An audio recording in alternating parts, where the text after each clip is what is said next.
Assalamualaikum warahmatullahi wabarakatuh.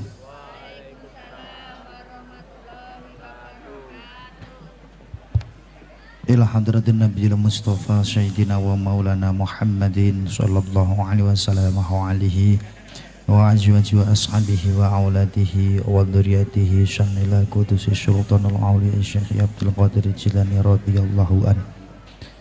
Sanilar Kudusi Simbah Kiai Wadung Simbah Abdurrahman Allahumma gfir lahu warhamhu wa'afihi wa'fu anhu. Lar Kudusi Simbah Wali Songo Hadratus Syekh Simbah Kiai Hasyim Asy'ari ingkang sinuwun BB setunggal ngantos 13 ingkang sinuwun HB setunggal ngantos 9. Gusti Adipati Arya Mangkunegara Kanjeng Panembahan Senopati Ngalogo Sultan Agung Nganyokro Kusumo Jami'il Alil Kubur Mal Muslimina wal Muslimat wal Mu'minina wal Mu'minat bi barakatil Fatihah. A'udzu billahi minasyaitonir rajim. Bismillahirrahmanirrahim. Alhamdulillahirabbil alamin arrahmanir rahim maliki yaumiddin. Iyyaka na'budu wa iyyaka nasta'in ihdinas siratal mustaqim. Siratal ladzina an'amta 'alaihim ghairil maghdubi 'alaihim waladdallin. Amin.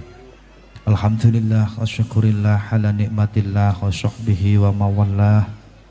La haula wa la quwwata illa billahil aliyyil azim. Asyhadu an la ilaha illallah wa asyhadu anna Muhammadan 'abduhu wa rasuluhu la nabiyya ba'dah. Raditu billahi rabba wa bil islami dina wa bil muhammadin nabiyya wa rasula wa al-qur'ana hakama wa al-qur'ana imama. Rabbi zidna ilman nafi'an wa amalan mutaqabbalan yahdillahu ma yasha'u bi idzni ila syiratim mustaqim wa ala alihi.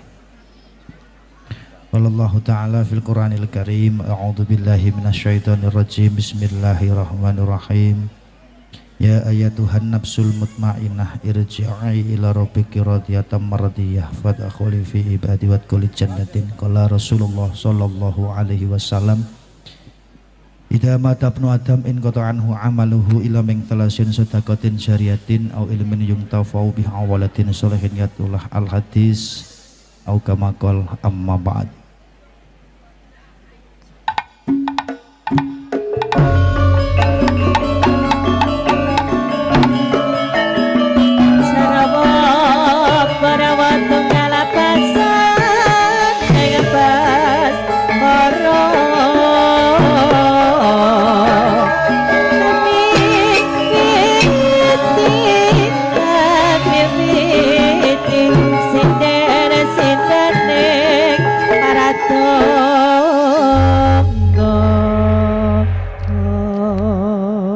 Mahardikaning tias ing reh kamardikan nugroho miwah sih wilasaning dat kang marbudengrat mugi tansah kajiwa kasarira tumedhak tumanduk wonten ngarsa njengandika sadaya ora den sagunging para rawuh kakung semawana putri ingkang tansah teteken lan pepayung budi rahayu. Nuwun wonten pangarsanipun sepuh bini sepuh minggahipun aji sepuh ingkang lebda ing kaweruh pono ing pamawas lebda ing pitutur luhur ingkang sangat kinabekten para alim, para ulama, para kiai, simbah haji, simbah hajah, ustadz ustadzah guru ngaji, santriwan dalah santriwati ingkang rinten ratri tansah gelar ambabar pitutur luhur ingkang linambaran kintaka suci minangka wahyuning Ilahi Rabbi dados panuntuning kiblating manembah mring ngarsaning dat kang marbudengrat nggih Allah taala. Langkung-langkung wonten pangarsanipun Al Mukarram Simbah Ki Haji Mahyani, Simbah Yai Nasruddin, Simbah Yai Masjid, Mbah Yai Musola, Takmir Masjid ingkang boten kuwawi dalam sebat setunggal mbaka setunggal asma karimipun ingkang tansah kawula takzimi lan kawula suwun berkah pandunganipun wilujeng donya ngantos ndelahan benjang. Traing Pancasila pangemban miwah pangembating praja satriyaning negari ingkang nyepeng song-songgung wonten ing leladan Kuwadungan Gunung. Nuninjih ingkang minulya Kanjeng Rama Lurah Bapak Agus Susanta dalah ibu pamong projo perangkating desa, Pak BPD, Pak Carik, Pak Kaur, Pak Kasih, Pak Kadus, Pak RT, Pak RW sedaya ingkang tansah kinabekten boten kata lumpen wonten pangarsanipun ingkang minulya kadang paniti laksana panawung krida dharma tembung menterengipun kadang panitia ingkang tansah kinabekten ugi kadang werda muda tumaruna ingkang mahambek luhuring dharma ingkang sinugata ing reh kautaman sarjana sujananing budi ingkang rinten ratri tansah labuh labet jagi katentremaning agami lan negari ingkang sinebat TNI Polri Linmas Ansor Banser Fatayat Muslimat Ibnu IPPNU Karang Taruna Muda Mudi seniman dalah seniwati mliginipun ingkang mapan lenggah wonten ing leladan Gunung Kuwadungan Gunung ingkang tansah kita tresnani mboten kata lumpen sederek sepuh kula guru kula nuninje panjenenganipun Al Habib Ahmad bin Zuhdi Al Medali ingkang mijil saking Sumawana Kebon Agung kanca-kanca laras Pandhawa gending santri kang fa insyaallah nginjang sareng-sareng do ziarah teng tanah suci. Para rawuh Bapak Ibu ingkang tuhu dahat kinabekten juru pita swara sound system, juru sitra, juru sungging, foto syuting ingkang tansah kita tresnani murwakane ngatur ingkang sepisan monggo kita nderekaken kita nginggahaken raos syukur wonten ngersa dalem Allah taala dene ing rikala lenggahan sonten menika kula panjenengan sami tasih dipun keparengaken manunggal ngempal ijabatu dakwah nekani pengaosan kanthi kawilujengan kasarasan karahayon pramila mboten lepat menawi sareng nggahaken syukur dhateng Allah umbul hastungkara sareng-sareng waosan tahmid kita dherekaken alhamdulillahirabbil Allahumma sholli ala sayyidina Muhammad.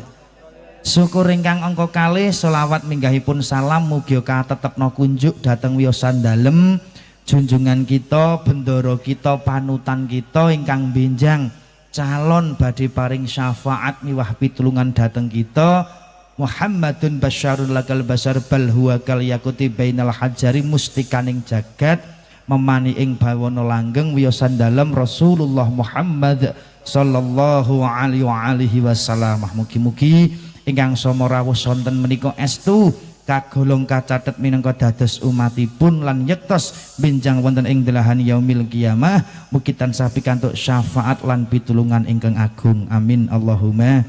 Sagunging para rawuh kepareng nderek sowan kawula sak kanca gending santri nuhoni dawuh pamundhut kadang panitia kinen nderekaken adicara pengaosan geng nuninjih birrul walidin mengeti bekti dhateng tiyang sepah ingkang sampun murut kasedan jati sampun mangkat tindak miyambak sinempana ing maruta mugi-mugi swargi langgeng husnul khotimah.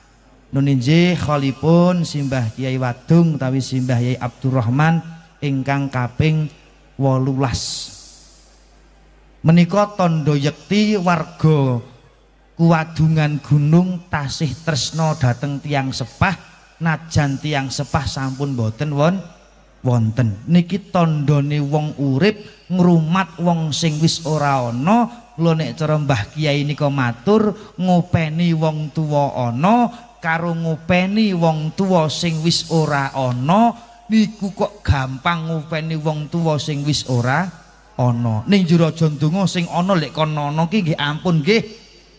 Sing ana ya men ana, nek sing nono ya wis ora apa-apa pancen wis nono. Sing penting lak engko bengi kidul kae ora sah.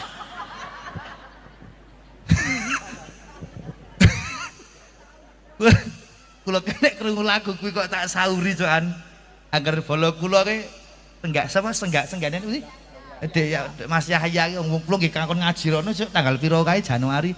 Kidul kae opo tak sauri nono opo aku ya ngono pancen ngono. Sing ana ya dihurmatana, sing wis ora ana nggih dikirim donga. bahkan wong tua sing wis ora ana karo wong tua sing wis ora ana ternyata Simbah Kyai Wadung Simbah Kyai Abdurrahman iki mboten namung pepunden para rawuh ning ternyata Simbah Kyai Wadung Simbah Kyai Abdurrahman iki juga seorang pejuang seorang pahlawan mbok menawi riyen nuwun sewu Bapak Ibu dusun Wadungan Gundung niki nggih mulya dadi rame lak sakmenika nggih mbok menawa riyen taun 1800 yang sampun kepengker Wadungan Gunung panggonane iblis wijajelah nat engklek-engklek ilu-ilu Banaspati gendruwo mak lampir Dracula suster ngesot kuntilanak kumpul dadi siji alas gung liwang-liwung satemah Mbah Kyai Wadung Abdurrahman tindak wonten ing lokasi mriki pun bubak pun tirakati pun riyadoi dimujadai dibubak dadi dusun kang kaya ngene apik endah barokah mula ben seksenono yen ana maju lan mulyaning anak putu dusun sing tak bubak kene iki bakal tak tetengri dusun Wadungan Gunung.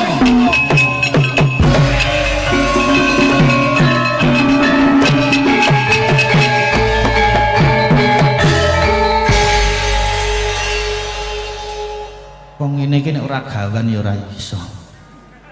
Aduh. Kula lak nuwun sewu mu balik paling cilik to. Wong wau Ndara Lurah, teng pundi Ndara Lurah niku? Ndara Lurah. Ngapunten nggih Pak, Mbah kula tak mandhap mawon ae. Wah, Mbah Yai teng Mbah Haji nyuwun sewu nggih. Wong Mbah Ndara Lurah Pak Agus Susanta lak wis matur niki hol ingkang kaping 18 Pak Yai mumpun bertahun berturut-turut pindah-pindah RT ngoten nggih. Gus Ulin nate, Mbah Anwar Zahid nate, Ustazah Mumpuni nate, Habib Bidin nate. Niku papat wong dugdeng saladuk kowe wong pengpengan. Aki sing RT kene karang ya kakak cilik ngundange ya cah cilik. Ndak usah tepuk tangan wong kudu manuk kok keploki. Aja. Ya gilir gumanti kok nggih. Nggih kan iki agenda setiap tahun sepindah toh. Wah nggih engko tahun berikutnya ngundang saka Amerika. Nek Amerika ora iso ya Ameriki gitu. Nggih sing mboten kok sing matur ning ilmu ingkang dipun aturaken ngoten nggih.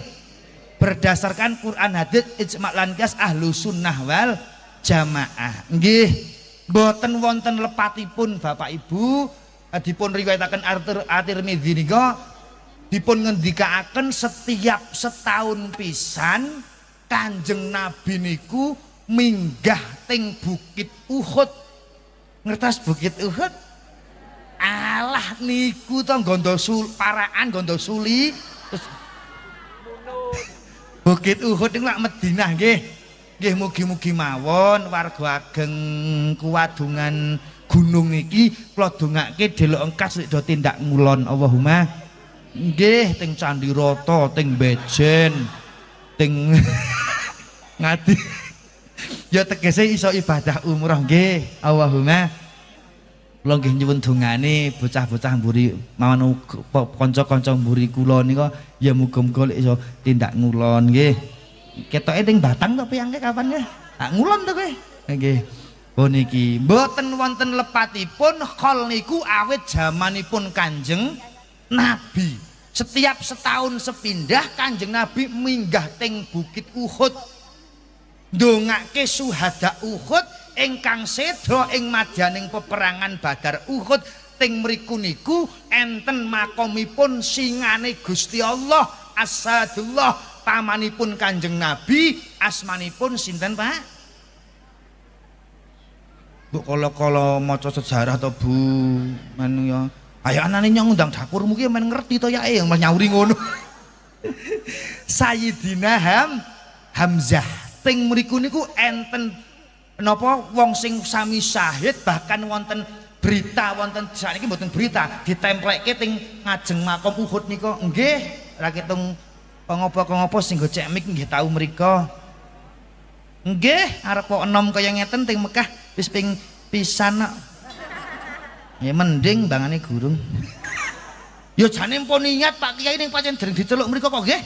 penting niat mawon ane Mbah Kaji sampun Mbah Yai Haji Mah Yani pun tindak mriko anek mburi kula bareng iki urung dara nak priye kuwi jenengan nggih niki sami ndongake Kanjeng Nabi ndongake teng mriku niku setiap setahun pisan Kanjeng Nabi munggah Uhud ngehol ndongakake bab napa wong ingkang sampun seda niku wis ora butuh sandang lan pangan butuhipun namung dikirim donga.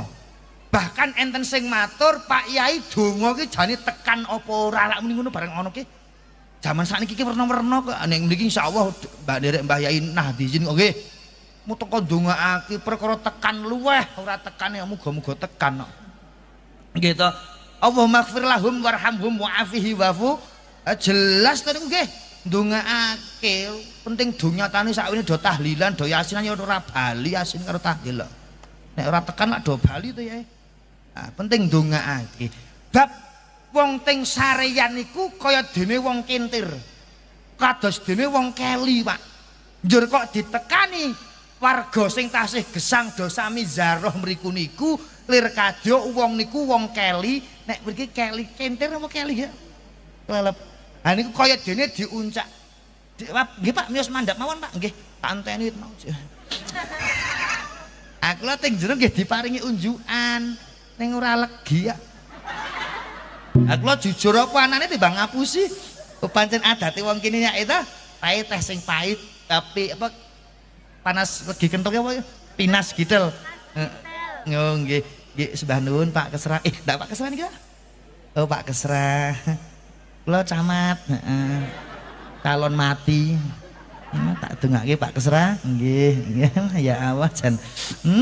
Bali enjo. Kuat dengan gunung pinaringan sehat waras kabeh Allahumma. Nggih.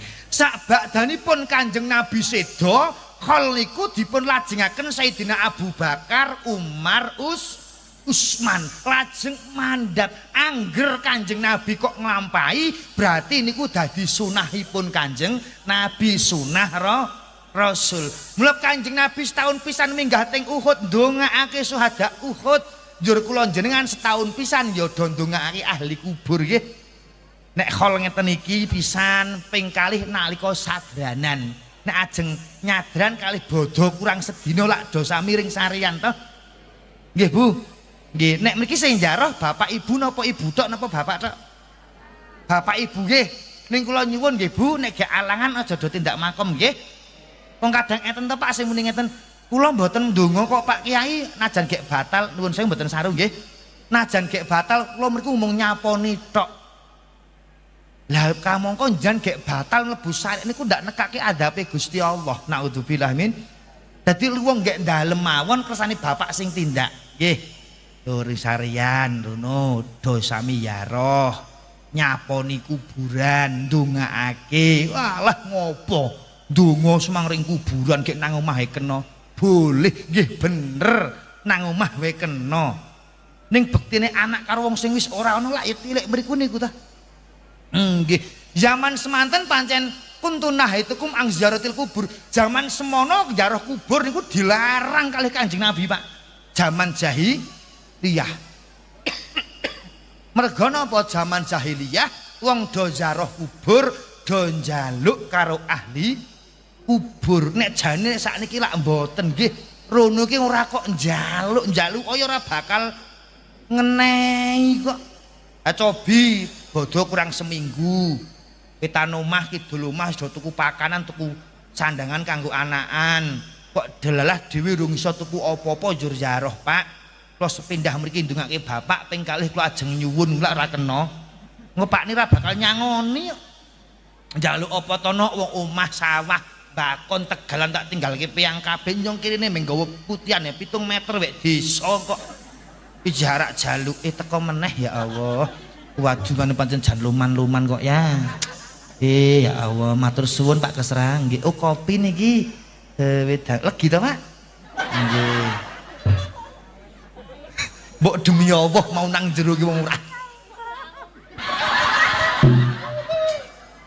Kula ki wonge seneng manis. Nggih, kari manis, kurang manis tandaiku Wis ya, matur. Kok sing tengah sinten niku? Sing tengah oh Mbak Dewi nika. Waduh, sutradarane Ketoprak Temanggung to nika. Nggih, monggo monggo monggo. Monggo nggih. Nggih, kula pikantuk pesen saking Kanjeng Rama Agus Sakil mangke kakaturan pinerak sedelok jek mbahas untuk Desember. Nggih. Lho nggih nek do kersa aku yo ngono to. Assalamualaikum. Assalamualaikum.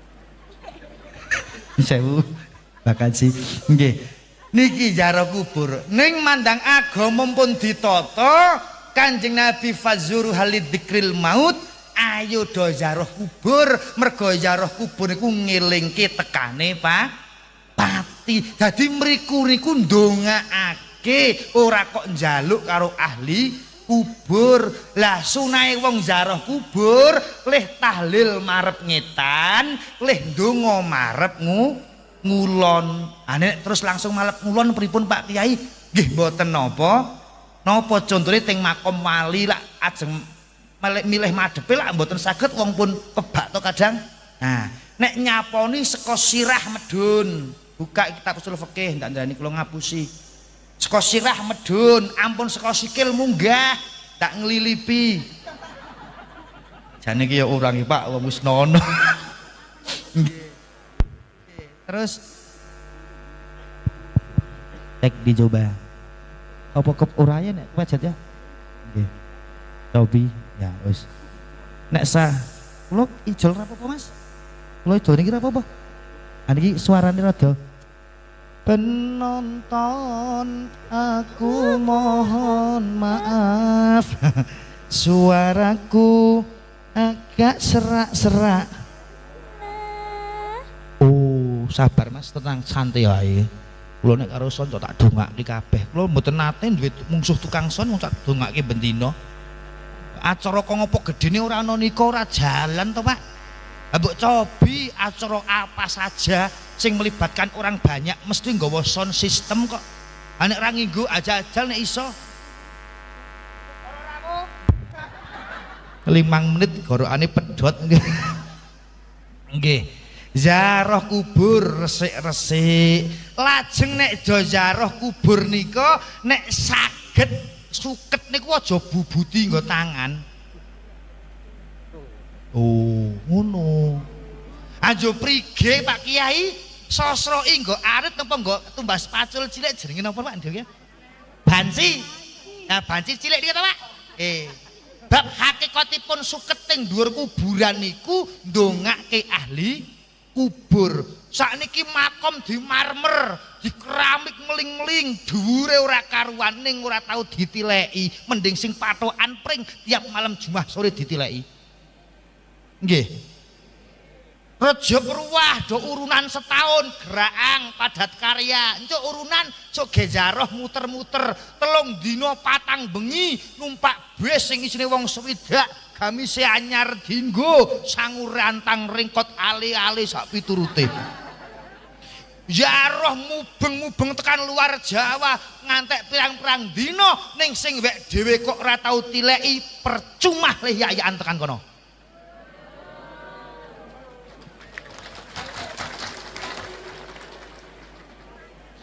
nek saged salahe mboten salah niku sunah nggih ning nek saged terus esuk-esuk arak tidak ziarah rono-rono kae ya sore niki sowan sik nggone pake mboke apa ibune apa sapane sing pun sik oleh kabeh Besti please ngertiin aku nggih bab wong Jawa aja ninggal tata krama hol lajeng setiap setahun sepindah teng Sahih Bukhari Kanjeng Nabi ngendika setiap setahun pisan Kanjeng Nabi nggih ngeholi garwane sinten asmanipun Siti Khadijah dibelehke wedhus terus didom-domke unggale didahar bareng nalika dahar niku mbek nyeritake sing diholi lho niku Kanjeng Nabi nggih nglampahi to Pak nggih Bu nah mula mboten salah mula niki mbeleh mendo mboten bakat sih oh mboten ayo kapan-kapan nggih wong sunah kok nggih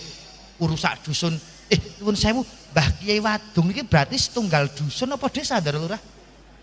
Oh dusun, dusun Kewadungan gunung niki tok nggih. Oh nggih nek desa Klit. Desa Kewadungan nggih. Oh nggih.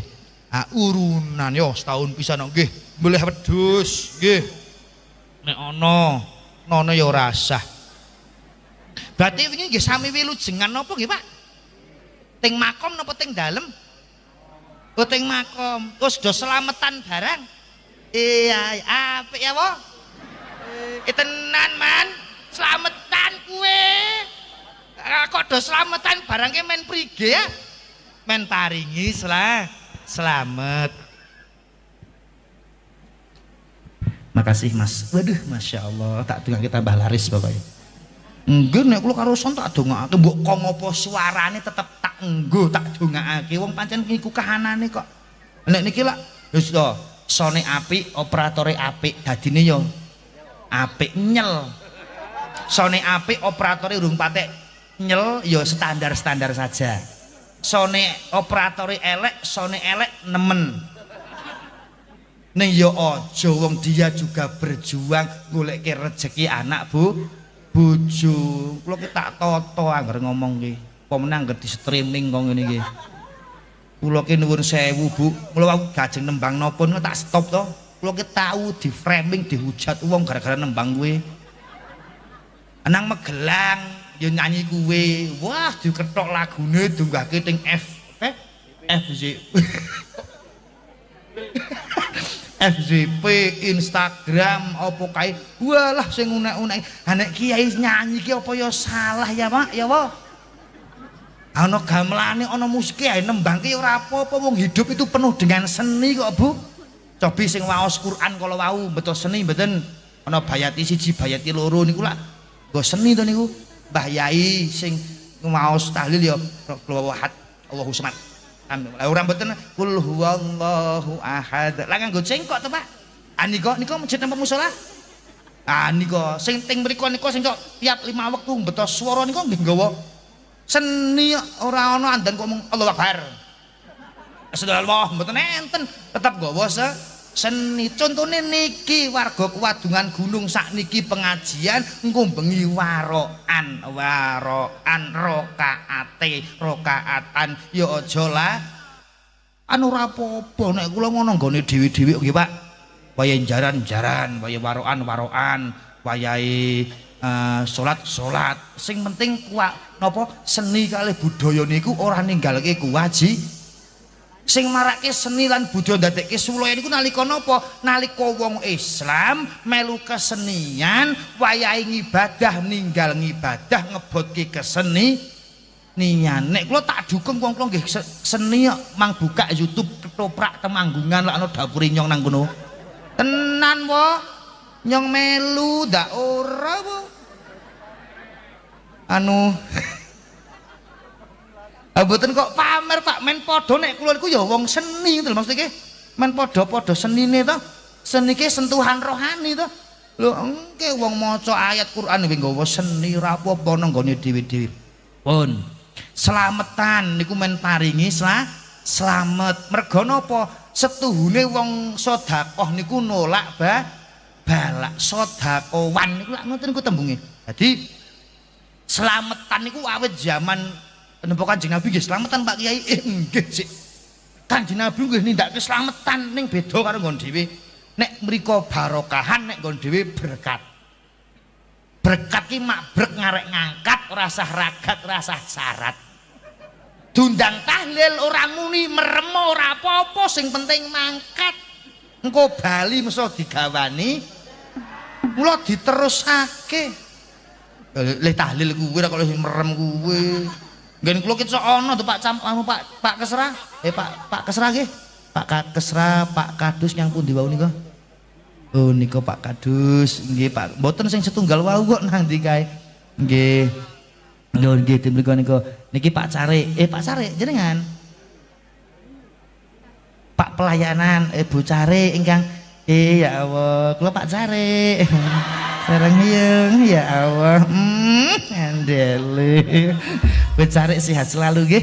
Nek menika Ibu wah kedite Ambok ngerti ana kok ngene mbok diulungi. Guyon nggih Bu. Nggih, duit ki ya duit nek ora pinter lek gojek ya nyamari ya. Tenan kakean duit ya mumet ya wong ki kok akeh duwite meso tambah pingine tambah kebutuh. Tenan wis sing cukup-cukup mawon nggih. Robik Firly ora ono kok walgoni ora ono. Mbok jepurni njaluk cukup niki. Slametan Kanjeng Nabi nggih pernah slametan, barokahan nek nggon dhuwit jenenge berkat. Niki sisteme Kanjeng Nabi leh marai napa kula jenengan men ora dadi wong medhit, ora dadi wong cetil, ndak kaya buta capil.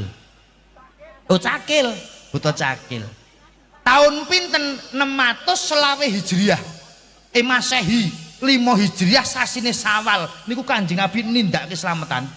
Sejarahipun napa nalika semanten enten perang jauh sakderenge perang Uhud.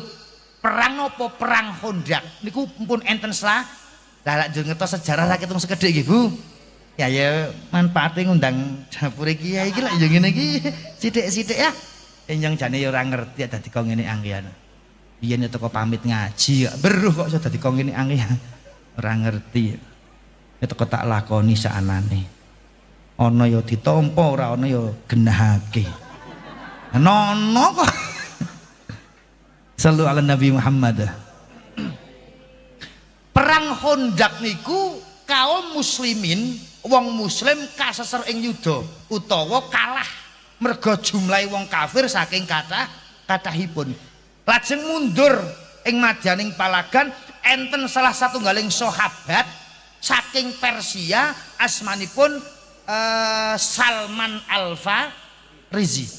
Niku usul dateng Kanjeng Nabi, ya Rasul, monggo kula ndamel benteng pertahanan kersane wong muslim mboten diserang secara tiba-tiba karo wong kaum kafir Quraisy. Lah gawe apa? Ndamel parit. Nek Trondoro Lurah ling ngendika ndamel irigasi. Dalan banyu ning sing dawane tanpa ukur, jembari tanpa tepi. Merga napa? Jaran unta nek ken nyegur banyu ngambah banyu mboten saged. Tenan damel niku. Pirang-pirang dina gawe parit irigasi ora rampung-rampung saking ambane saking dawane. Lajeng sedaya kaum muslimin mpun pirang-pirang dina kentekan logistik utawa sangu bekale dahar telas. Jur matur, ya Rasul, ana apa? Nika sedaya kaum muslimin ingkang samogeraan damel irigasi pun pinten-pinten dinten boten sami dahar. Ngantos wedharanipun dipun taleni, dipetek watu sak menten teng pulung ati, bot-bote men iso kanggo nahan ngeleh. Jebule mandang Kanjeng Nabi mbikak jubahe ngeten iki, teng wedharane Kanjeng Nabi malah enten selone 3, Pak. Berarti Kanjeng Nabi luweh lapar.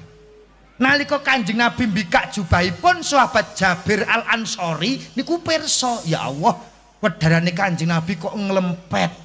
Ketara nek Rasulullah wis pirang-pirang dina ora dahar. Kondur sahabat Jabir omong karo garwane, "Makmu ana apa?" Muni ngono kok.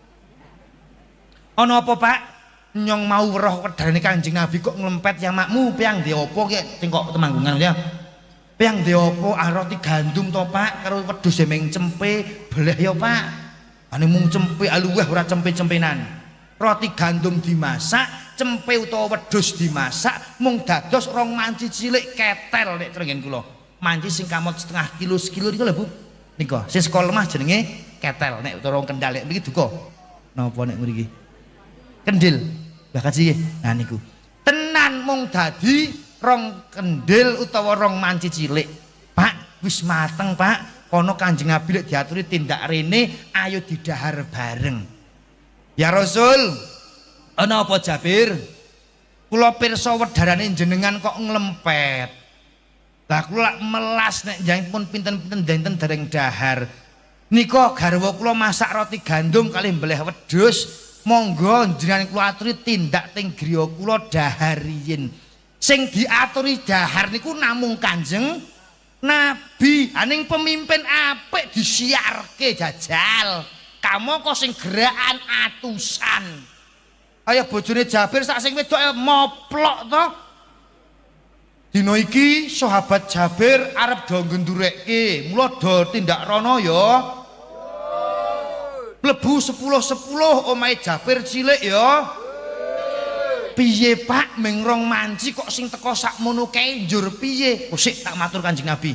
Ya Rasul, namung rong manci, pedhusi mau namung cempik nek sak monten kathah sing rawuh niki mboten cekap. Aja dunke sik men gek ndur pawon. Tak dunganane. Didungani kalih Kanjeng Nabi. Rong manci didungani kalih Kanjeng Nabi, 10 mlebu cidak ciduk dahar tanduk pedal, 10 mlebu ngantek atusan wong, satemah rong manci niki mboten telas. Niki sing jenenge barokah. Mula Mbah Kyai nggen kula takon kaya Kanjeng Nabi jane. Aning ora nabi keruk wong 5 entek. Iku jenenge barokah. Jebul niku lak ya kaya wong slametan to Pak. Ning ora dijenengi slametan pun monggo sing kanggo slametan werna mula Simbah Kiai Padung Simbah Abdurrahman iki ya pepunden ya seorang pejuang sesepuh warga mriki ora kudu disembah ning dihormati. Lega-lega do tindak do ziarah ndongaake merga napa wong ingkang sampun wonten ing alam kajiman wonten ing alam kelanggengan caket luwih pirsa dhateng Allah mriko pirsa awake dhewe ning kula jenengan mboten pirsa mantep mawon nek donga niku tekan. Nek ana wong kuwi donga kok ora tekan njajal kon sedo dhisik. Engko terus kirim donga, nek kirane donga kok ora tekan ken bali meneh ngoten ta. Sakniki niku agama werna-werna. Ana nek kula nderek mriki kagungan bocah gending santri nderek Mbah Yai Mahyani, Mbah Yai Nasruddin, Pak Lurah Agus. Yen kula niku ana Pak apa keyakinan werna telu. Agama penakiyah, umumiyah mbek repotiyah. Nggih. Sing repotiyah ya termasuk khol ora kena, tahlil ora kena. Tahlil aku cocok, ning tahlilan aku ora cocok. Mungke kata-kataan kok nggih perkara. Tahlil kena, tahlilan ora kena. Yasin kena, yasinan ora kena. Sholawat apik, sholawatan ora kena. Nek mung tambahi an kok ora kena, anjur piye kathok ki apik nek ora kathokan? Kan aku malu. Kan ketok ala katir-tir ala katur-tur nika sing ngendang nika lho niki. Mula tugase wong sing tasih wonten ing alam bebrayan iki sak saged-sagete ndongaake ingkang sampun boten wonten. Mula tak aturke ngajeng kula wau ngirim leluhur niku wong teng sareyan lir kadya kaya wong keli utawa kintir kok sing urip teka teng makome njur ndongaake niku kaya dene diuncali tali utawa ditanting rasane ana sing nulungi. Ziarah kubur monggo ning kula nyuwun Bapak Ibu kedah kagungan ilmu ziarah. Nek jenengan sami ziarah kubur kok mboten gadah ngelmune kula kuwatir mergo Kanjeng Nabi dawuh wong tilik kubur niku perbuatan syirik dan musyrik cepak ting jero ati. Lah carane piye? Matur Mbah Haji, matur Mbah Kiai men ngerti pripun to carane ziarah kubur. Ndongaake nek cara Kanjeng Nabi ya sunah nika ya ana sing nggawa sekar enten mriki. Nggo kembang niku ta. Niku do nggo sekar niku mergane niku lak jaman Kanjeng Nabi lak Kanjeng Nabi niku tindak lewat sarean mireng ana mayit gek disiksa ngoten. Jur Kanjeng Nabi nyeplek papah kurma ceblokke mriku niku mbek ndongake nek papah kurma iki rung garing isih ndongake ahli kubur gandeng nang kuwadungan nang limbangan Kendal ora ana wit kurma karo wali panutup jeung Sunan Kali dikiaske nganggo kembang jenenge kembang telon niku rupane telung perkara napa nggih cocok kali hadis tinggalan anak putu Adam lamun wis seda pedhot kabeh ngamale kejaba 3 perkara napa sedekah jariyah ngilmu sing manfaat lan anak sing ndongake karo wong tuwa. Mula njo sasmitane kembang telon sing kanggo asung bekti ning kuburan sadaya dipendem dikei glinding-glinding lemah dipenek-penek jenenge gelu. Gelu niku gelo Bu tenan njur-njur dikei niki patok napa tenger Ndara Lurah patokan apa tenger nek mriki patok nek nggen kula tenger ki nek siji nek loro tenger tiwasane yo mbiyen nang Kwadungan gunung kok orang ibadah umpamane nggih Pak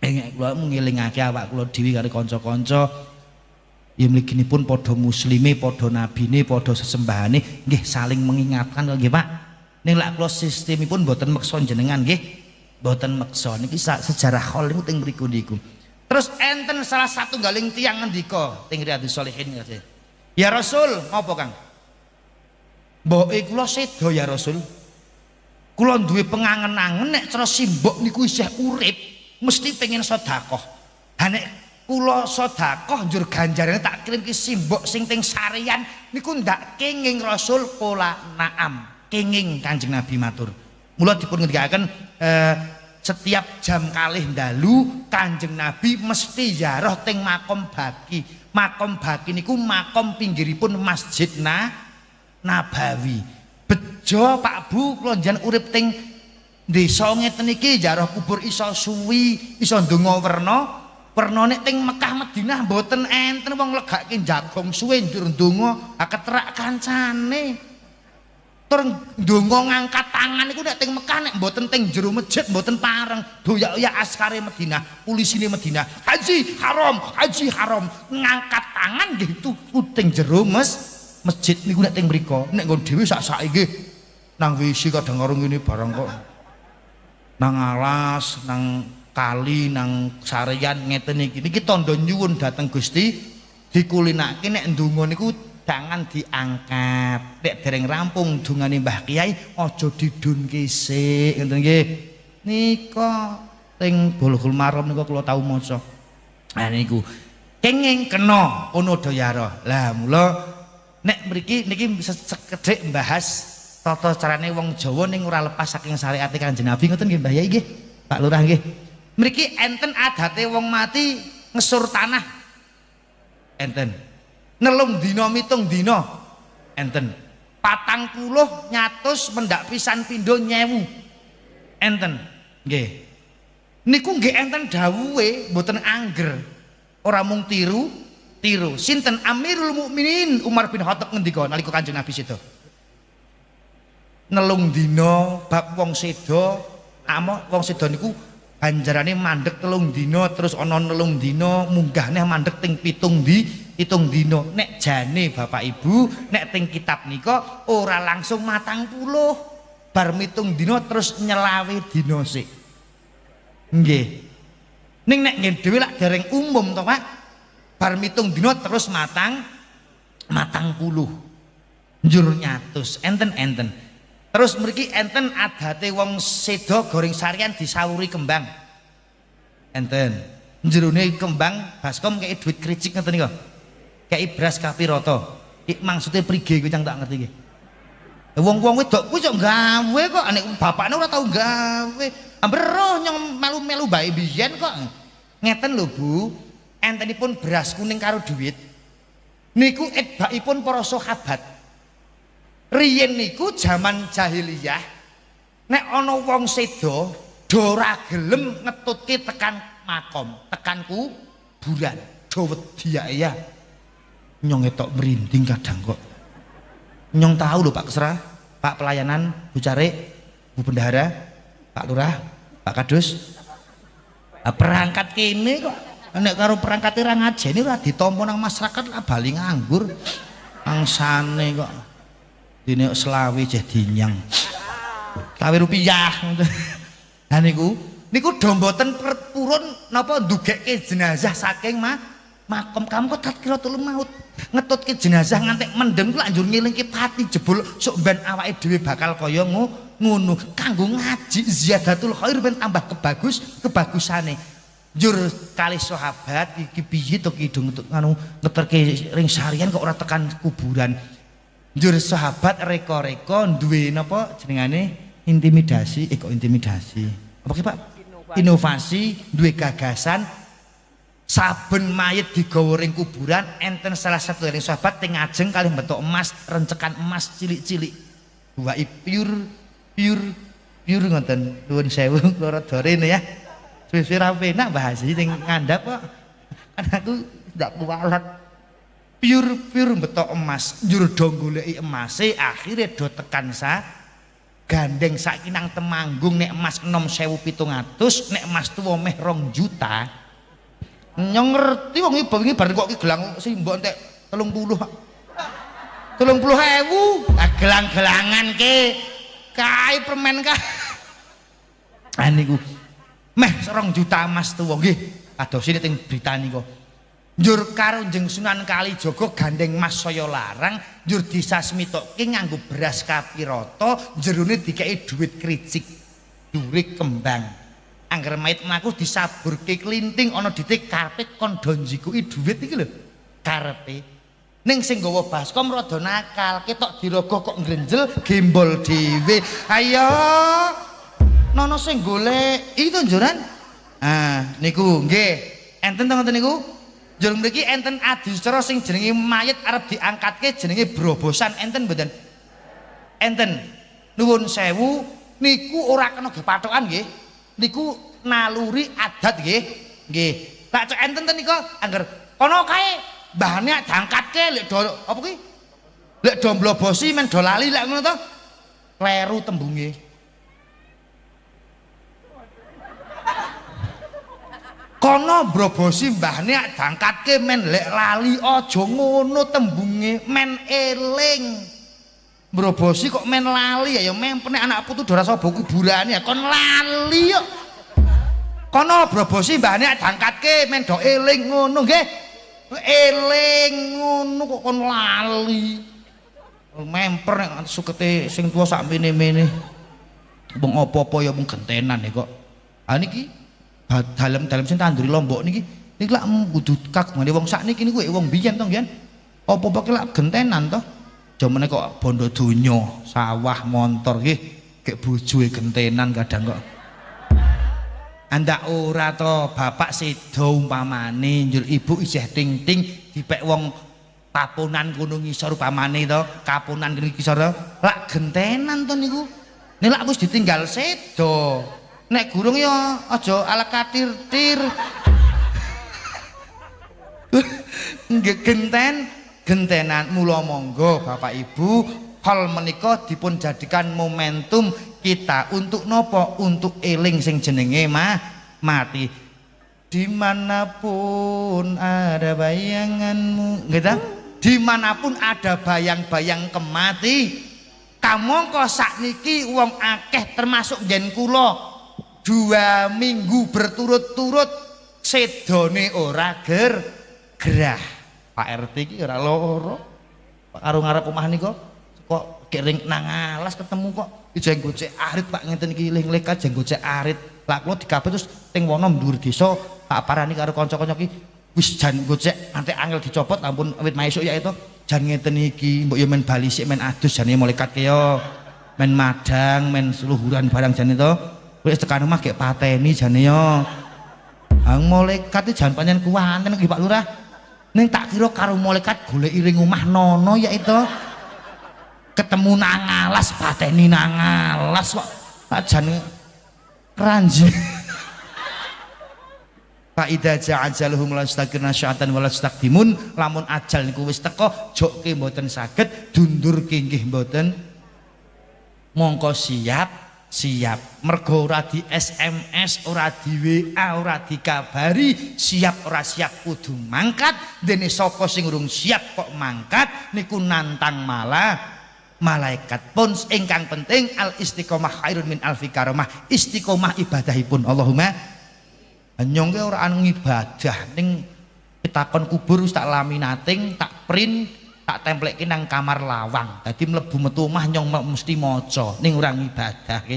Nyamari to nek. Ya ngibadah ora ngibadah nek mung ngapalke kok ngonoan iso lali ya. Ya penting ibadah. Perkara ditampa ya luweh, ora ditampa ya muga-muga ditampa. Nek muni tak salat tak tampa luweh ra luweh. Ayo dosa enggak ada pengharapan kok nggih. Ya kudu ditampa kok. Nyatane sakwene ya ditampa nyatane duwe hajat napa-napa kadangipun berhasil ta. Allahumma niki hal Kanjeng Nabi nglampahi tur sing diholi niku mesti wong sing apik, duwe tapak tilas sing apik, mung duwe dusun, desa, kecamatan, kabupaten.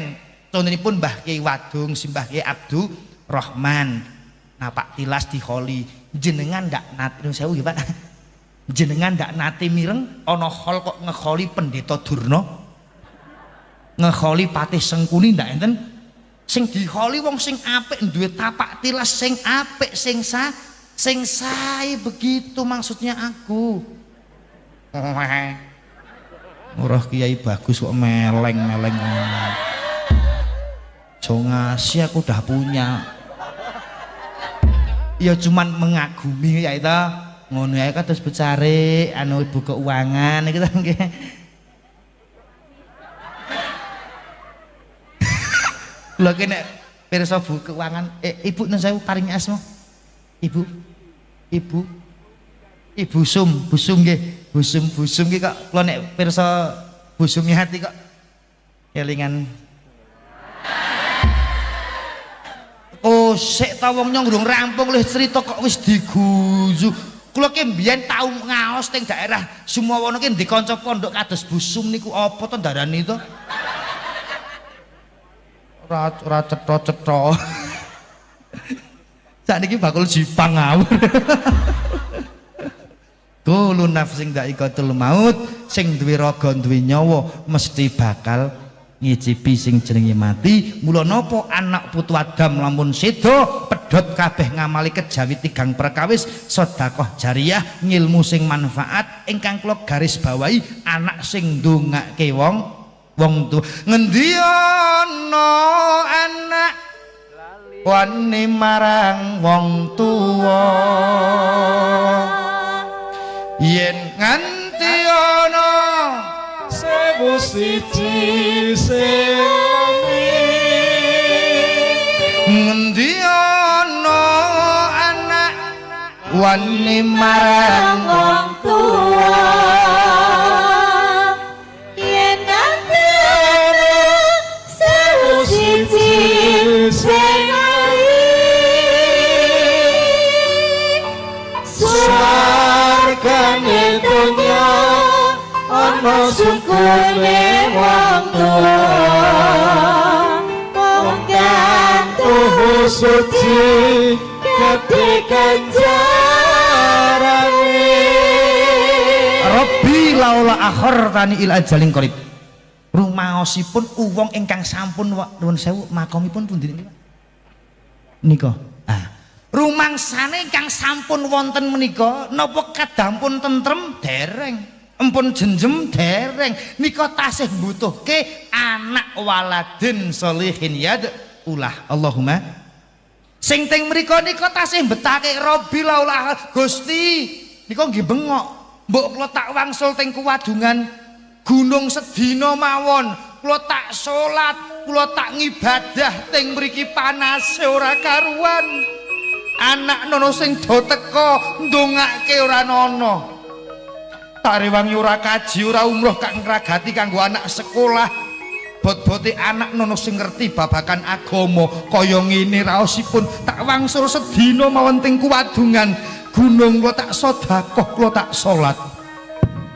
Punapa ta merah ingsun prihatin sambate ngaruwara terus mijen pengin bali pengin sedekah pengin salat pengin apik marang tangga pengin ahlu sunnah wal jamaah ning sepira budidayane menungso datan bisa bedah kutaning pesti Gusti nekan janji kudu sowan ana ngarsaning Gusti mbuh tobat apa durung mbuh nggawa dosa utawa ora sekarnya boten rasa sepira dosa sing wis lewat kadaluwarsa inggal njaluk pangapura marang Gusti Zat kang Maha Kawasa.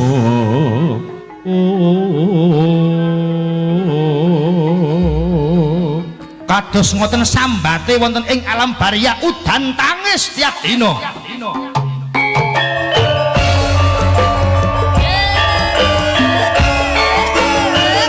Katur para tamu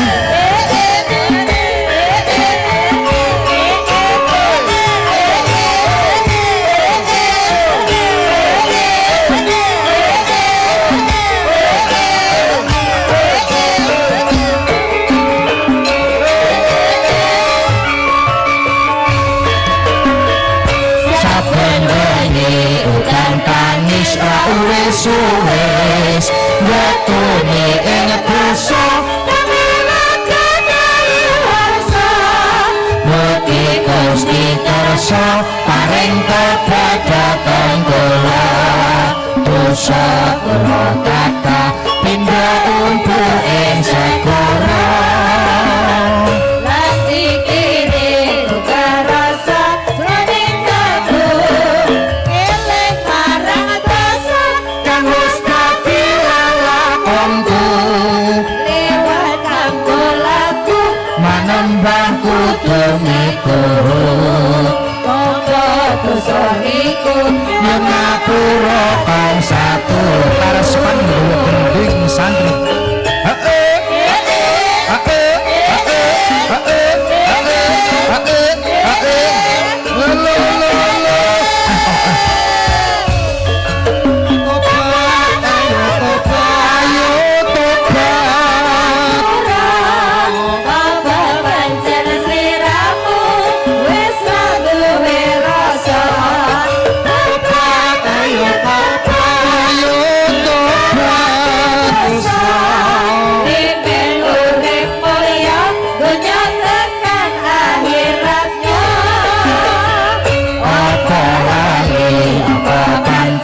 wis ra ngerti sejatine urip iku peparinge Gusti enteni balite manungsa bakale mati lewat para kyai mula ayo padha ngaji.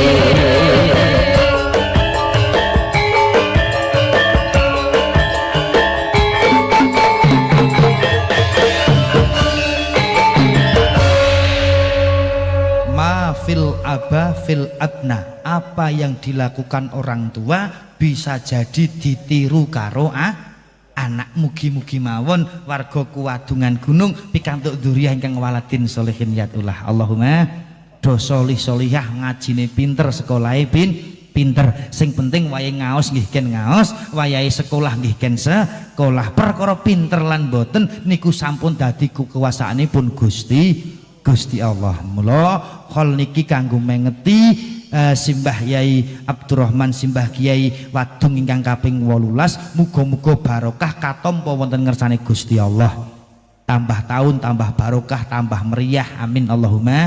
Niki tahun 3 hari 3 malam ana pengajian makin dalu waroan sesuk awan jare sing balinggang baca-baca nganabiku yang oh senam nginjing ning yo delok-delok pakaiane ora ngger. Amene sakmene.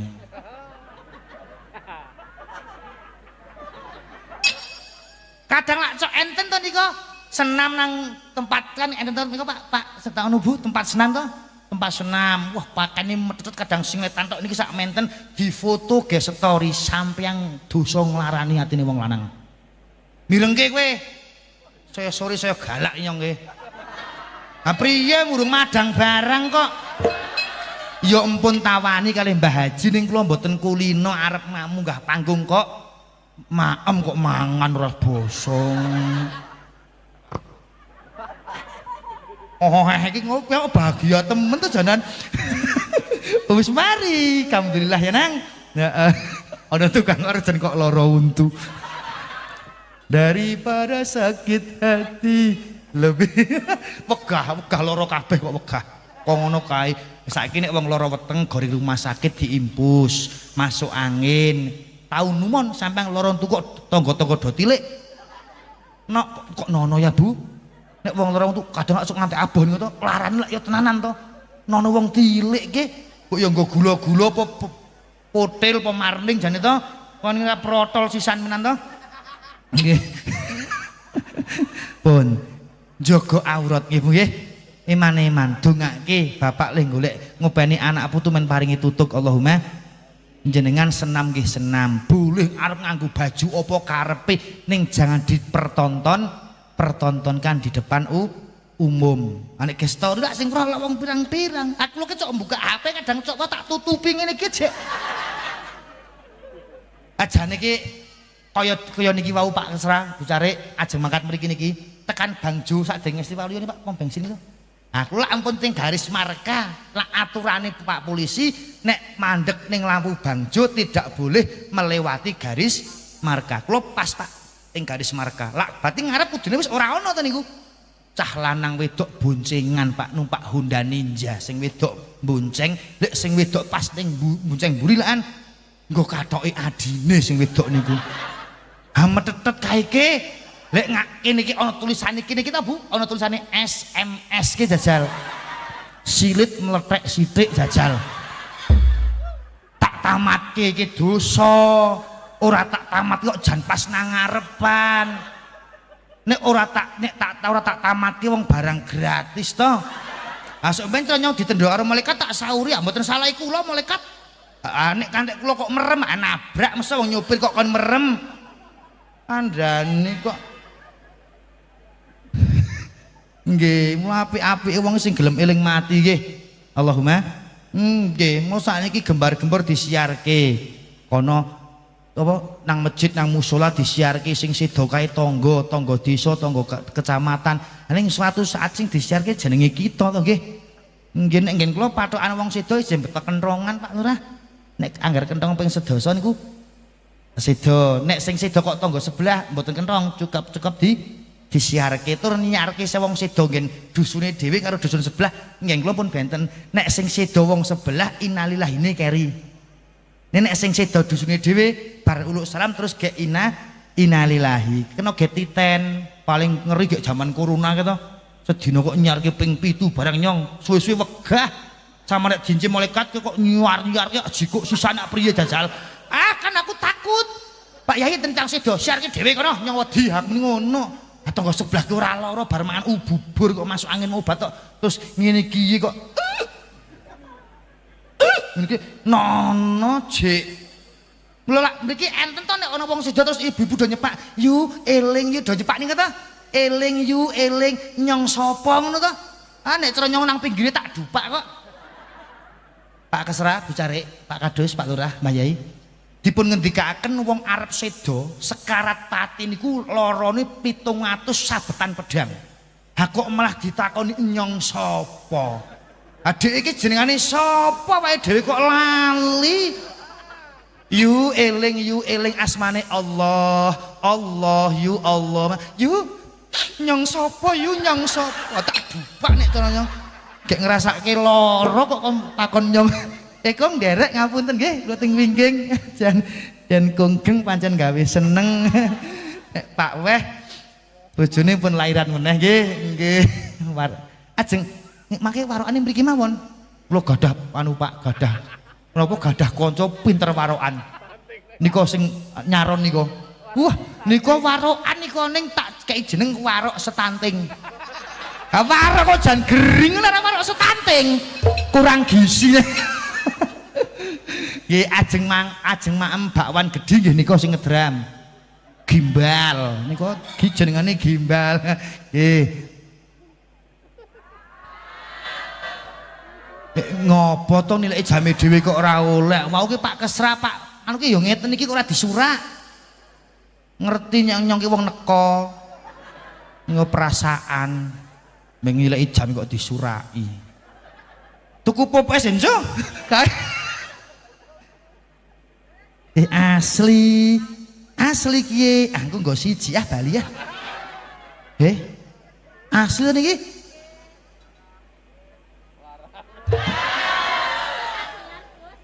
oh sadean bakule kang pundi Oken promosi para pengunjung hall pengajian yang budiman. Saya di sini mewakili ibu penjual anggrek. Monggo ingkang ora asli kok ya. Gobalin jo. Sallallahu ala Nabi Muhammad. Pun niki termasuk napa Bapak Ibu hal dipun pengeti niki napa birrul walidene kula jenengan mergo enten dawuh nek Gusti Allah ridho wong tuwa niku ridho nek Gusti Allah ora ridho Gusti Allah nggih mboten ridho. Mulane monggo mbak-mbak mas-mas sing tasih kagungan bapak kali simbok monggo nek ngene duit urung iso ning tulung aja gawe lara ndongakno wong tuwa. Wong tuwa ki 20.000 dulungke wis senenge ora ka. Nek mboten orono teko anake gadah garwa nang kampung ngisor kono pamane njur teko njombu mbopong pupu ngantian. Mbopong putu niku wong tua dulungi apa kita nggo putu ampun seneng to Pak nggih. Nggih apa dulungi 20.000 nyamak damel tumbas Pak manu Pak jajan ora setono Pak ndek dhuwit mboten gawe tumbas jajan 20.000 matur suwun ya Nok muga-muga anakmu sholih sholihah bojomu paring ana rezeki lancar keluargamu sakinah mawaddah warahmah anakmu pinter di sekolah rezekimu paling ana gangsar 20.000 dongane makne 5 piro kuwi siji dongane makne 4.000 to kuwi ora murah. Kadang dikon mbok bali to nang pake karo make kangen sesuk Pak sesuk Mak nek nyong wis ora sibuk naudzubillah min gelo-gelone anak nek wong tua wis ora ana tenan tau to nuwun sewu nggih Pak tumindak maksiat ngombene banyu atos nek bengi longko Bali mandang ngeti-ngeti Bali nang ngarep omah wis ana gendera kuning jajal jebul pakne daftar kader Golkar.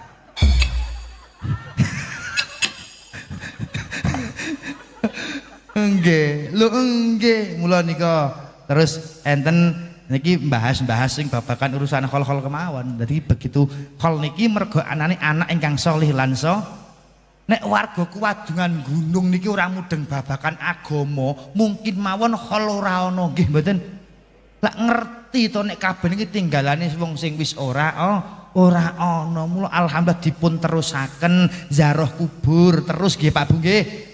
Ning kudu nding ilmune nggo kembang boleh niku hukume sunah nggih ning aja njikuk kembange sebelahe dosa. Tau ana kok kene ki wis dijarohi gasik nyadan angger ning kula Jemah Paing to Pak nek iki Jemah Kliwon apa ha kula ki lak jaroh. Lah niki makome mbah kula niki makome tangga niku wis dijarohi gasik wong kembange wis akeh niku to. Lah sing pojok kono ki teko Pak nyong teko ning ra nggo apa-apa, ha kok keruk ki pinggire nyapak tak wehi ora kena nek kowe karom kowe nek cara ki diundang-undang tekan kepolisian Pakne kenang KUHP iki. Ha penadah kembang kok Pakne kok kecrek polisi tenan iso-iso. Tenan nggih ya bondo adunya mazraatul akhirah akhirat donya niku minangka tanduraning akhirat dunia ila mataul ghurur ngati-hati donya ki nek akokean ya kadang iso membutakan mata hati. Duit kena wong sing paling sugih niku sinten nuwun sewu tukang parkir paling sugih wong niku Pak tenan.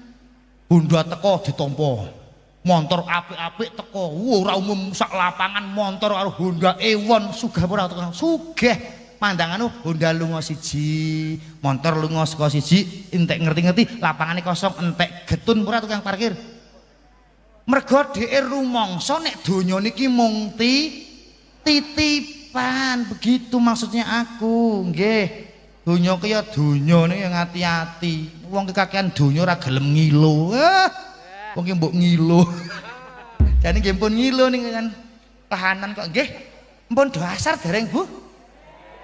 Alhamdulillah ampun ya Pak nek kula nyong wis aku peangku wis sering dasar jika mungkin tak tekake 6:30 ki le pengajian makane nah sing pentungi malaikat dak kula to ya dhek piye mbek ngaji kok ngono ora nganu wong salat barang ya ora salat ya salat wonten wedal nggih pun hol Kanjeng Nabi nglampahi Sayyidina Abu Bakar Umar Utsman nggih nglampahi Kanjeng Nabi tiap dalu jam kalih ziarah teng makom bagi setiap Kanjeng Nabi nglakoni berarti niku sunahipun Kanjeng Nabi kula jenengan saged nderek nguri-uri saged nderek nindake ngoten nggih nggih patokan iki sing standar-standar mawon nggih ora kudu sing marmer kecuali niku tanah iki ambak ora ovo nggih nang lemai dhewe mawon nek ora tujuan baiknya niku dihukumi makruh.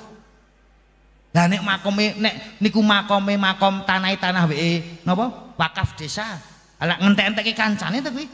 Lah niku hukume haram lho standar mawon cara lumrahe sak menten iki nggih Pak. Utawa sing semen loro niki ta. Lah nek sing niku ngantek muncuk-muncuk ora ana paedahe. Lho ya mung apik ngono tok.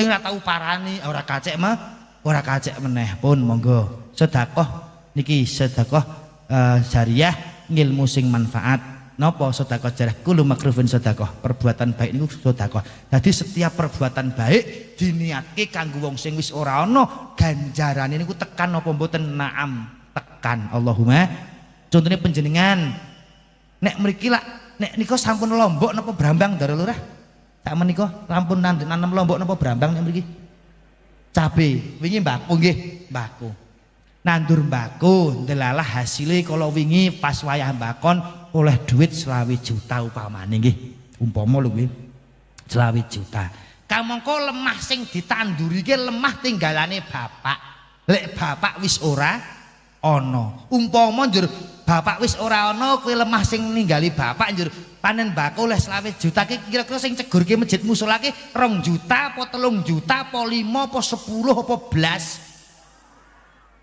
mbok supaya ngono to Bu wong sing ninggali kok ya dirak Pak Takmir niki kula bar panen mbako oleh 20 juta gandeng lemah sing tak tanduri kok tinggalane bapak niki 1 juta tak cegurke teng masjid ganjarane tak kirimke kanggo bapak sing wis ora ana ngono kudune kok nampa legine tok kok pakne kok mung ditinggali kupingan karo sogleng ayo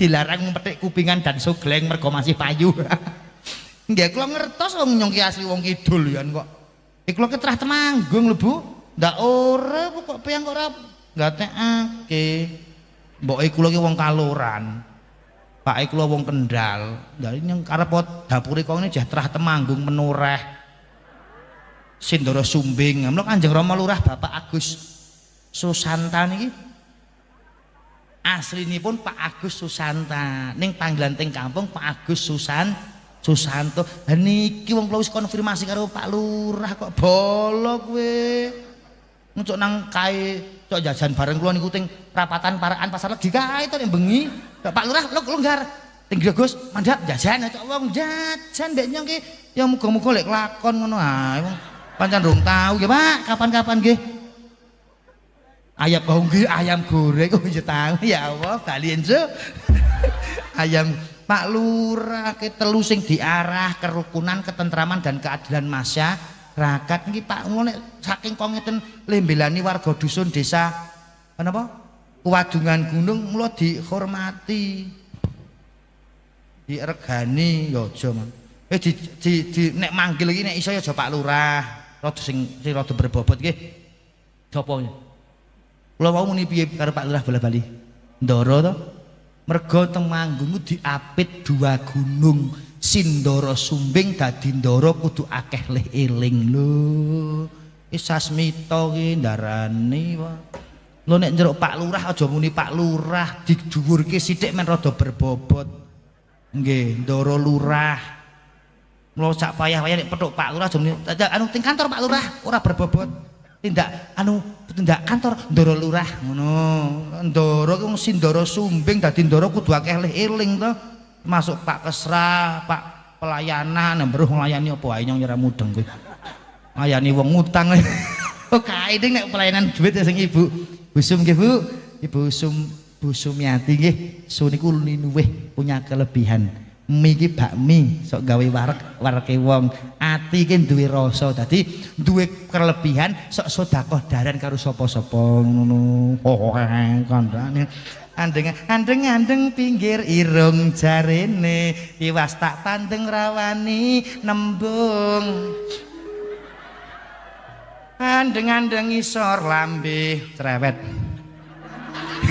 tiwas tak pandeng wis ana sing duwe andeng tengah bathuk tiwas tak pandeng sing tuwa ora matuk ning ana andeng sing angel golekane andeng tengah bokong wah goleki angel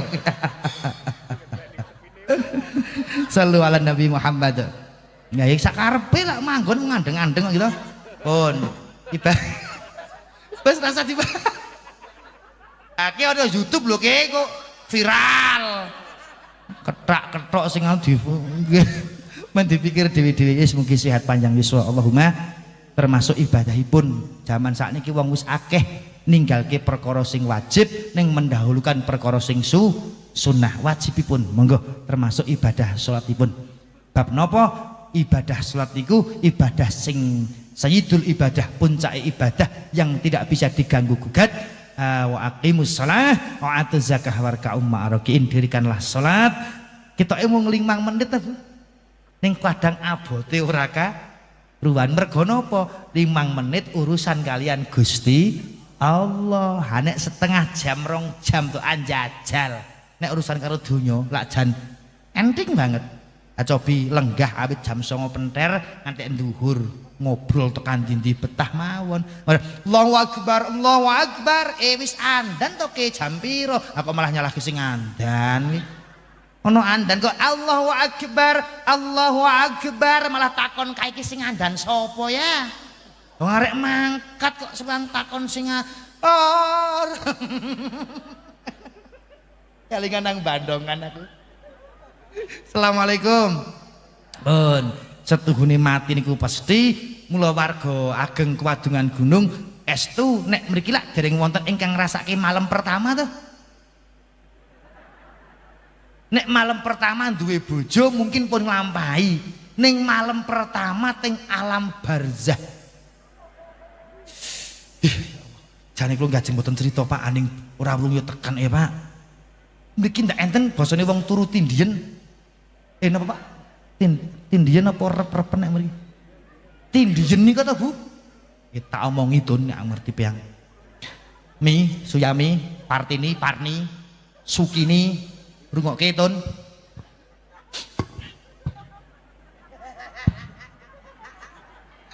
Aku rada pusing. Aku kok iso kok ngene iki piye to ki? Biyen bali mondok ketoke waras lho. Saiki kok iso gendeng kok. Luweh gendeng golek rahmate Gusti Allah. Allahumma. Wong tindiyen niku lak ketoke nggih melek pirsa kamar ya Pak. Arak bengok ora iso, arak obah ora. Niku nek cara sahabat ngendika gambarane malam pertama teng alam barzah. Aniku melek jawrah plafon PVC barang. Jawrah bapak anak nang kono, jeh padang nang ngono wae.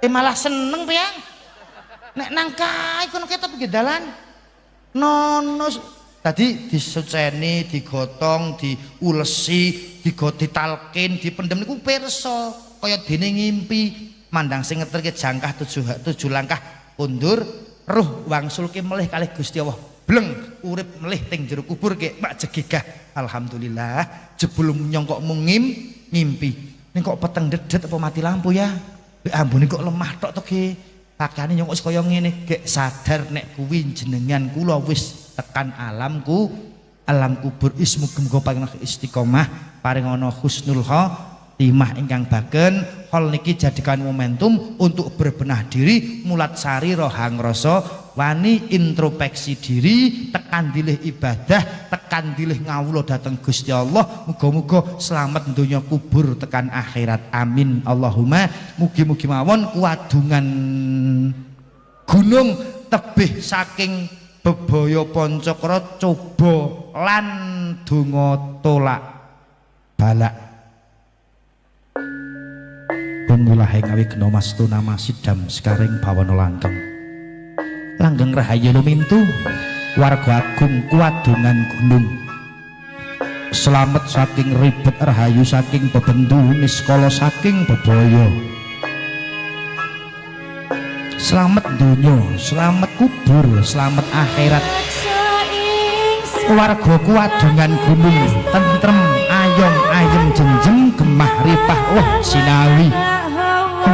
Aduh saka pangridu pangrencana kabul hajate manfaat uripe mawaddah warahmah sakinah keluargane solih solihah nduriyae.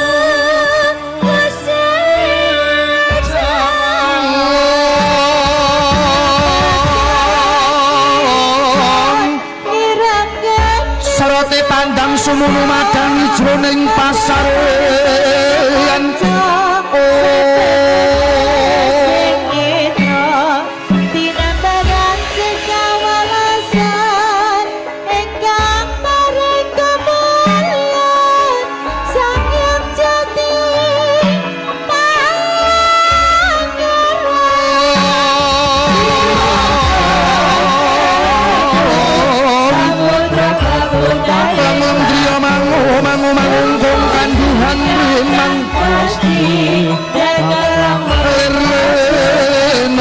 Tanpa kangen mengkusang dia utama pinjo sang bayi broto semua tanpa irati Kresna sinayeng gelung mintonaken lan sembah iring ulun kapuraba risang mara bengerat sahananing kanang sih ing dasih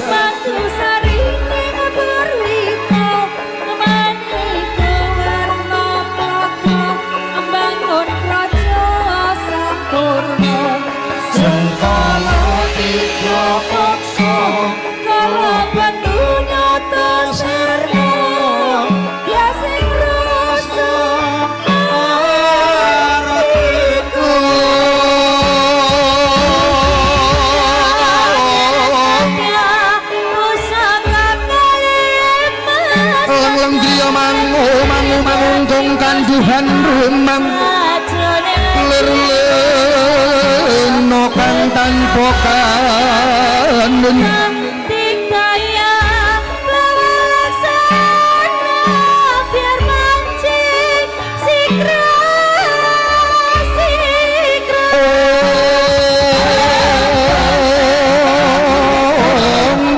semare kodan prayitna semulire seka balik Yoni kondoyoni waya-waya satria tata sambata wiratama katana sewu karika prataman wahyu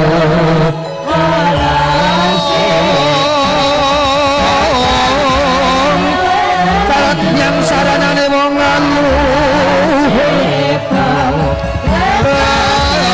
lopo kurang guling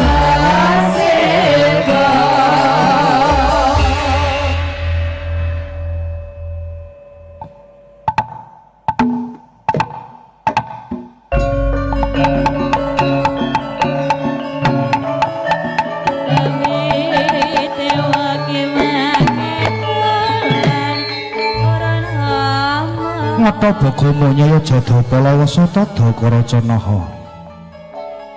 Duh Gusti kang nyipta jagat, Gusti kang maha nasa, Gusti kang menang njibur kawonten ing jagat gumelar. Pun barokahi, pun sekseni, pun ridhoi hajatipun warga masyarakat kuwadungan gunung. Nggih nyosama asung bekti dhateng kang sama sampun wonten ing alam kelanggengan. Nuninjih para pepunden, para leluhur ingkang sampun murut kasedan jati jinempana ing maruta mliginipun simbah Kewadung Simbah Abdurrahman dungkap khol ingkang kaping 18. Mugi sedaya adicara wonten ing kuwadungan Gunung Purwomadya hingga wasana gancar lancar tanpa pambeng. Pikantuk berkahing para nabi lan para wali, para pepunden, para sepuh, para leluhur kebat papat kalimo pancer kang manggen wonten ing kewadungan gunung wetan kidul lor kulon ngisor dhuwur kiwa tengen ngarep lan mburi anduluri anjenengi Gusti Kang Maha Nasa Allah Ta'ala mugi amberkahaken rezekine warga kewadungan gunung berkah barokah kathah sehat waras panjang yuswa nduriyah solih solihah keluarga mawaddah warahmah satemah beto sakinah kewadungan gunung tebih saking balak lan bilahi caket dateng rahmat lan ridane Gusti selamat saking ribet rahayu saking bebendune skala saking bebaya ketanduran ijo royo-royo berkah lan barokah kang sami tinandur sedaya kewan kang dipun ingah mugi pingaringan slamet ingkang semerawuh pingaringan slamet donya slamet kubur slamet akhirat satemah kewadungan gunung Kecamatan Kledung Kabupaten Temanggung Baldaton Thaibatun Warobon Gofur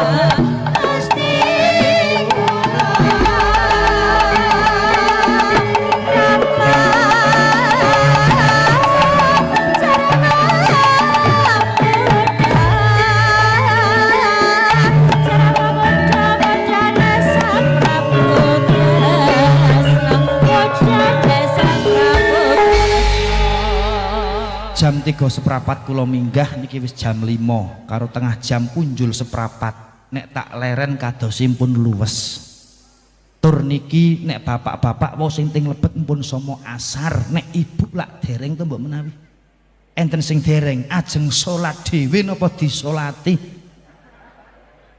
ring masjid dhewe apa dipikul goreng masjid yes muga-muga istiqomah Allahumma muga-muga mawon desa punten iki kewadungan gunung desa nggih dusun nggih kewadungan gunung mugi-mugi ndara lurah lih momong masyarakat pinana akeh sabari Bu Carik Pak Kesrah Pak Kasih Pelayanan lan Pak Kadus sedaya ingkang pangarsa muga-muga dadi pemimpin sing amanah pemimpin sing selalu mengedepankan urusan rakyatipun sing barokah muga-muga tutuk lih ngombeni warga masyarakat kewadungan jurang amin Allahumma ya robbal alamin dene kerawan Habib niki dongane kula suwun ki dateng Habib pramila monggo sareng-sareng nyuwun muga-muga kasembatan kang dipun sedya amin Allahumma sedaya ingkang dipun kagem sarana khol niki muga-muga katampi wonten ngersane Allah kalintu kagantos mawewu mayuta-yuta amin Allahumma astaghfirullah rabbal baraya astaghfirullah minal khataya rabbi zidni ilman nafi'a wa wafiqni amalan maqbulan. A'udzu billahi minasyaitonir rajim. Bismillahirrahmanirrahim. Allahumma shalli wa sallim wa barik ala sayyidina Muhammad wa ala alihi wa sahbihi ajmain. Alhamdulillahilladzi arsala sayyidina Muhammadan sallallahu alaihi wasallam rahmatan lil alamin. Alhamdulillahirabbil alamin. Hamdan syakirin, hamdan yuafi ni'amah wa yukafi mazidah. Ya Rabbana lakal hamdu kama yanbaghi li jalali wajhikal karim wa 'azimi sultanik. Rabbana dhalamna anfusana wa lam taghfir lana wa tarhamna lanakunanna minal khasirin. Ilahi lastul firdausi ahla wa laqwalan naril jahim qabli taubata waghfir dhunubi fa innaka ghafiru dzambil 'adim. Allahumma ighfir li dhunubi wa li walidayya warhamhum kama rabbana shighara.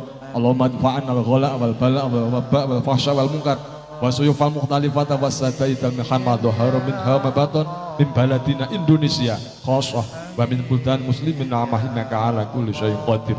Allahumma rabbana taqabbal wasil thawaba ma qara'nahu minal qur'anil azim hadiyatan ila ruhil mustafa Muhammad sallallahu alaihi wasallam wa alihi washabihi wa ali baitihi wa ila hadratis jamil anbiya mursalin wa ila malaikat muqarrabin wa auliya wal arifin wa ulama wa shadiqin wa syuhada wa shalihin wa nakhussu khussan ila muhaibah Kiai Abdurrahman alias Simbah Kiai Waduk wasmi ghafurihim Allahumma ighfir lahum warhamhum wa'afihim wa'fu anhum Rabbana innaka antas samiul alim wa tub alaina ya maulana innaka antat tawwabur rahim Rabbana la tuzigh qulubana ba'da idh hadaitana wa hab lana min ladunka rahmah innaka antal wahhab Rabbana innaka jami'un nas li yaumin la raiba fihi innallaha la yukhliful mi'ad Rabbana hab lana min azwajina wa dhurriyyatina qurrata a'yunin waj'alna lil muttaqina imama Rabbana atina fid dunya hasanah wa fil akhirati hasanah wa qina adzabannar Allahumma khtim lana bi khatimati sa'adah waj'alna minal ladzina lahumul husna wa ziyadah bi jahi sayyidina Muhammadin sallallahu alaihi wasallam di syafaah wa ali washabi tabis sejahtera sayyidina Abi Abbasil Khidir alaihi salam tul istiqomah wa sayyidina Qadir Adam Syabdul Qadir al-Jilani radhiyallahu anhu